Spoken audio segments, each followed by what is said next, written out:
أعوذ بالله من الشيطان الرجيم. بسم الله الرحمن الرحيم.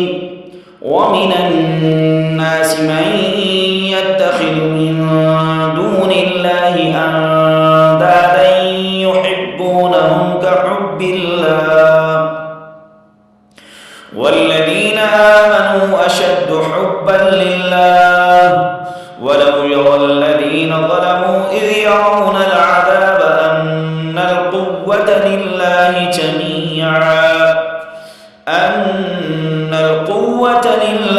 جميعا وأن الله شديد العذاب.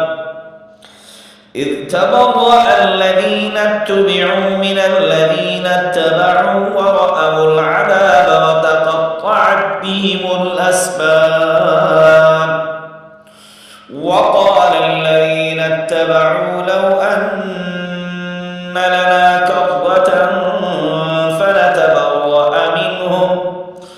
فنتبرأ منهم كما تبرأوا منا كذلك يريهم الله أعمالهم حسرات عليهم وما هم بخارجين من النار. يا أيها الناس كلوا مما في الأرض حلالا طيبا ولا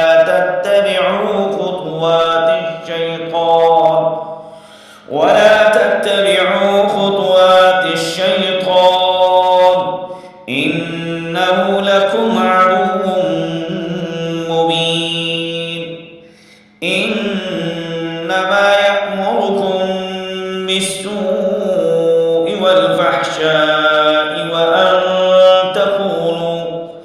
وأن تقولوا على الله ما لا تعلمون. وإذا قيل لهم اتبعوا ما أنزل الله قالوا بل نتبع ما ألفينا عليه آباءنا أولو كان آباؤهم لا يعقلون شيئا ولا يهتدون. ومثل الذين كفروا كمثل الذي ينعق بما لا يسمع إلا دعاء ونداء صم بكم عمي فهم لا يعقلون. يا أيها الذين آمنوا كلوا من طيبات ما رزقناكم واشكروا لله إن كنتم إياه تعبدون. صدق الله العظيم.